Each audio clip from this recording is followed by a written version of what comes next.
Hey everyone. So I've briefly spoken off and on about the inaccuracy of the PCR test, the aka the polymerase chain reaction test that's used as the gold standard to diagnose cases for coronavirus. And you always hear about cases, cases, cases. And I'm not gonna get too into it because this video is going to be too long, and I want other people that don't watch this channel to watch this and to hear me out, and I want to give you some specific example of it. So the swab test, and there's a lot of people that have taken a swab test. Basically, I know, without getting into details, I know people that taken a swab test, they tested negative, then they go to an independent lab and they test positive. They test negative, they test positive. They test negative, they test positive. That shows the flaw in the system. There's too many cycle thresholds. The swab test can't differentiate between alive and dead matter. It can't differentiate between you having a cold in the past or a germ. It can't differentiate. Maybe you had a cold in the past, and the inventor of this swab test, the actual inventor, Kerry Mullis, he is stated on record that the PCR test should not be used to diagnose disease. That is an absolute fact. Yet they use this as the gold standard. But not to bore you to death, give you a real concrete example to show the absurdity of the swab test is, imagine, I'm going to give you an example. Pregnancy test, right? They are very, very, very, very accurate, right? My wife took one a couple years back. You have a beautiful daughter. You get it right. Pee on the strip, and I don't remember the colors for some reason, but I know that there's like a line, right, like a blue or a pink line, and one line or two lines says you're either pregnant or you're not. I don't remember all the details. Nonetheless, they are very, very accurate. Imagine taking a pregnancy test, you pee on it, and it comes up, you're pregnant. Yay, jump for joy. Or, oh my God, maybe I didn't plan that. Who cares? You're pregnant. Take another one, you're not pregnant. One line, then there's two lines. One line, two lines. You're pregnant, not pregnant. Pregnant, not pregnant. How absurd, how much confidence would you have in that test? Ask yourself that. Zero. You wouldn't have much confidence, right? Back and forth, back and forth. You'd have to go, and then you have to go to a doctor to see. Back and forth, back and forth. That doesn't happen with pregnancy tests because they're very, very accurate. This is what's happening with the case numbers with the swab test. Right? To make matters worse, people that have tested positive, the majority of them that have, and I know them personally, from personal life, they have zero symptoms, they're asymptomatic. Asymptomatic to me is just another term for a false positive. Michael Mina, epidemiologist from Harvard, did a 3-state study indicating that there was a 90% and up chance of a false positive. And this is the problem because the swab test has not been vetted for accuracy.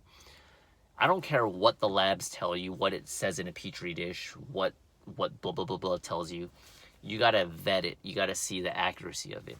So if you take the swab test and it's telling you that you have coronavirus and you're under danger, and you look at the actual person and they feel fine and they're doing jumping jacks and they're working out, what does that tell you? It tells you the test is not translating to real life. Just like with a pregnancy test.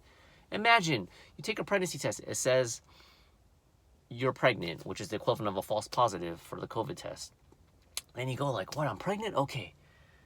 And then you don't have any symptoms, just like how they say it's asymptomatic for the COVID. You don't have any nausea. You don't have any weird food cravings. You should be, right? You're pregnant. Oh, maybe not. Well, what's the number one, not side effect, what's the number one sign that you're pregnant? I don't care what the test says, right? Are you showing? Is your belly showing? So you can get away with it for a little bit, right? After a few months, eventually, if you're pregnant and if the test is accurate, your belly's going to be showing, right? So what if you go months and the belly's not showing? Oh, I wasn't pregnant. Well, with the COVID test, there's no symptoms. There's nothing. You feel fine. So it means nothing. Zilch. Nothing. It's funny because, I did all this research and I pulled up a few articles, And the only thing they talk about, they don't talk about the 90% false positive. They talk about the 5% chance of the false negative.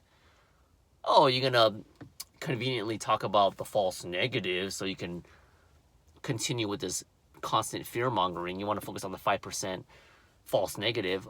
Okay, well, 90% false positive. This is proven. So this is just a clear-cut example of the swab test. Sick and tired of probably talking about it. You guys might be sick of it, but I'm hoping to hopefully give you this information so it sticks, and anyone asks you about the validity of the test, you give them that example. It's crap. It hasn't been vetted for accuracy. It just hasn't. You get all those people with the lab coats, stethoscope, glasses, use all this medical terminology, suit and tie. They all come up, white coat, like, okay, I know what I'm talking about. Dr. Fauci, I know this and that. It's garbage.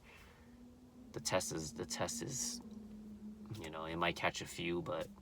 And the last thing I want to say, if you made it 6 minutes in this video, imagine having a disease so deadly, which is supposed to be coronavirus, COVID-19.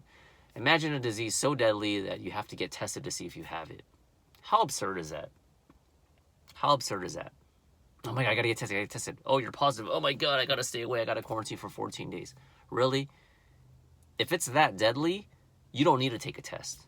When you have the flu and you're effed up, you know you're effed up. If you get strep throat, you have a bacteria or a virus or anything, you don't need a test to tell you. You're freaking on the bed, shivering, cold, your temperature's going up and down. What does that usually mean?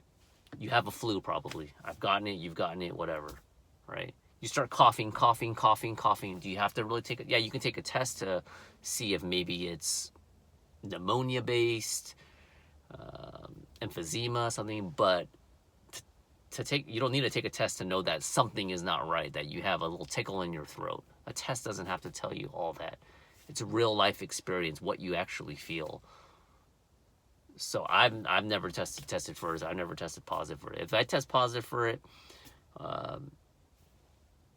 and I don't feel like I'm at risk, I'm not gonna